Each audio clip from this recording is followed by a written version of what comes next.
Welcome back to week number 2 of Dream League Season 5. I'm here with 2 of the champions of the Kiev Major.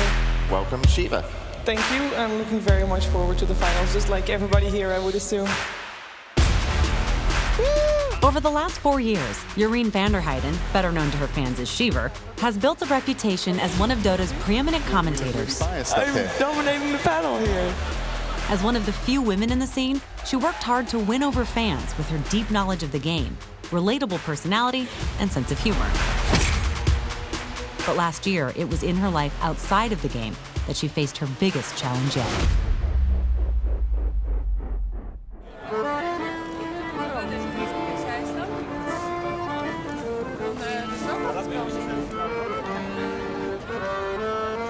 I know it's been a really challenging year for you as a family. It has been very challenging, yeah. I believe you were at the appointment where they first first one. Yep. said the words. Yep. Can you walk us through what happened that day?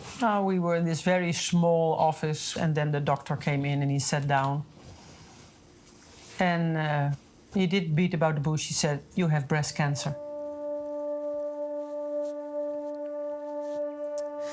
Yeah, that was a tough one to take. Yeah. Everything just changes in an instant. Yeah. It's just like that.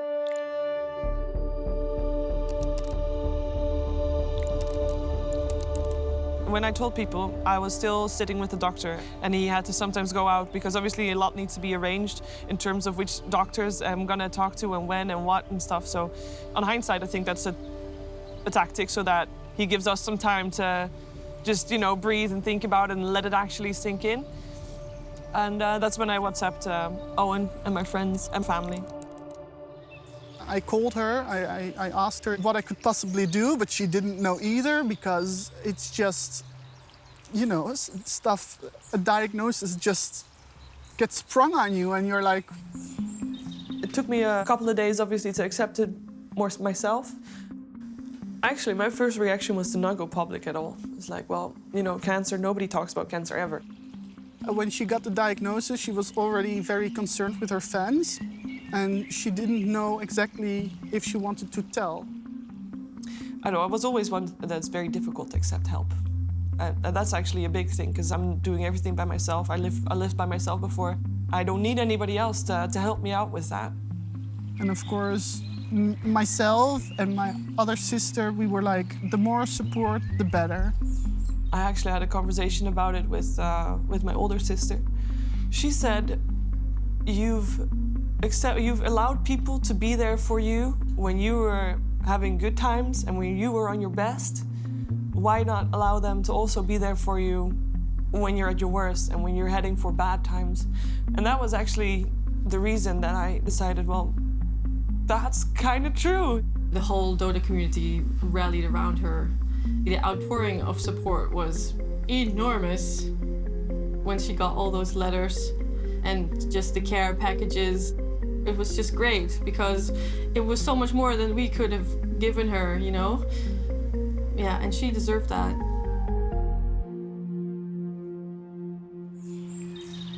Treatment started shortly after, already 2 or 3 weeks later. She got it postponed for a week more because she wanted to do an event, which is totally crazy. It's her way to deal with stuff, and it's nice. It's good to see that because she hasn't lost her drive over this whole ordeal. After I got the diagnosis and like a couple of days afterwards, I remember at some point I went into the family WhatsApp. It's like, well, this is my schedule. My first chemo is then and then. And my brother was the first to reply, "I'll come with you." I think the appointment was at 8:30, 9:30, somewhere in the morning. And when I pressed the button,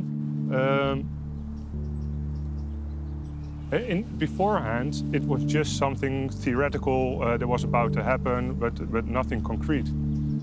I think that was, for me, also the moment where I realized that things were going to change.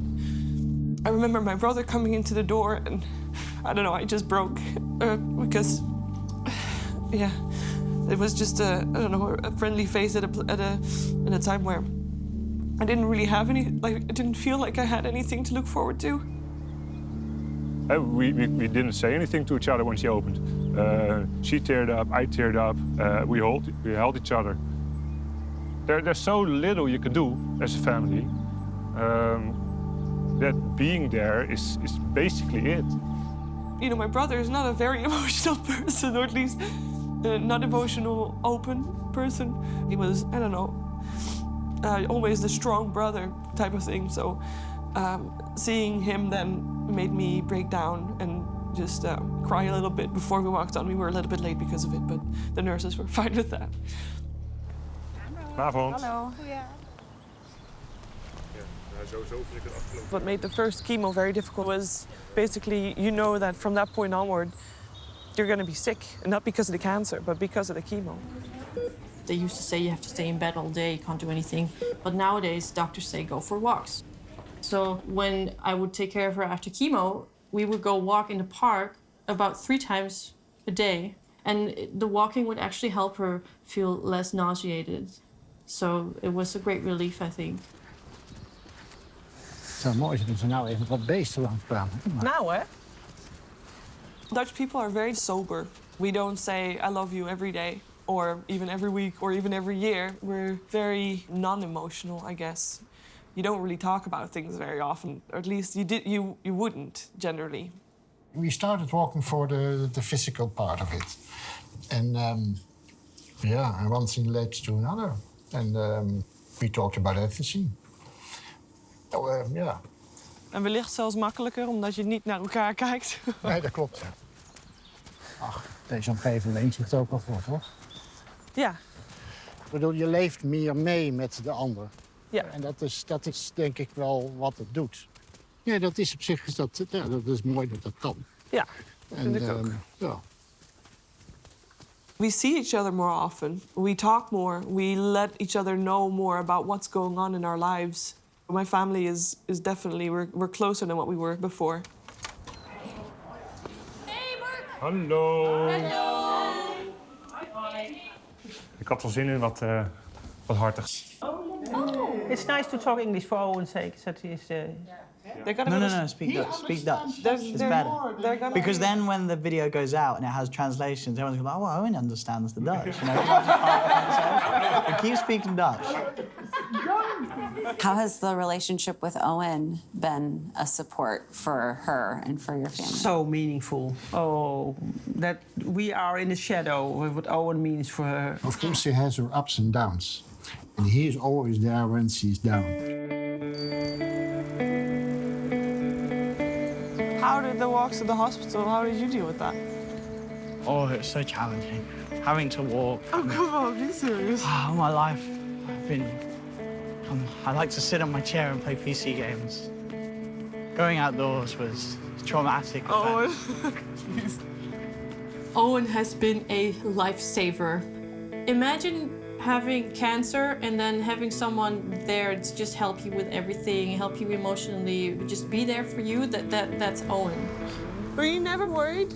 Sure, but at the same time, I was more focused on the fact that it's going to be okay. You know, worrying, for me at least, doesn't really help anyone. I mean, would you rather that I was more visibly worried each time we went to the doctors? Surely not. Surely rather I was more optimistic. Yeah, I appreciate that. Yeah.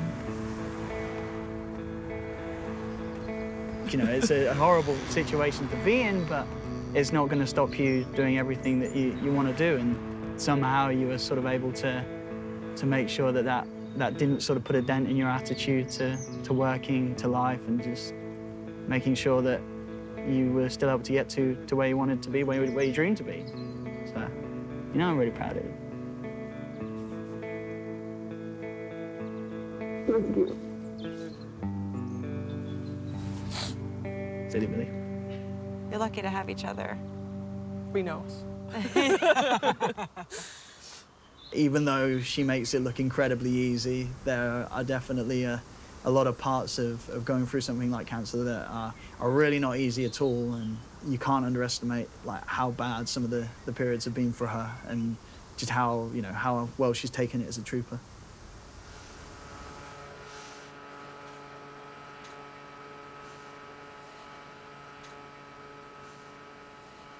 How long does it last? A couple of minutes. Every hour? Every hour. Sorry.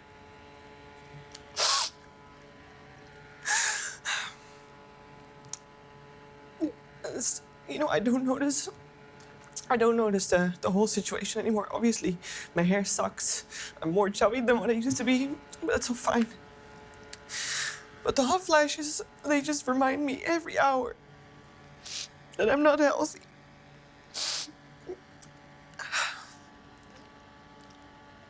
And it's really annoying. But most of the time I can fairly ignore them and turn the fan on and I'm okay. That's pretty bad. Yeah.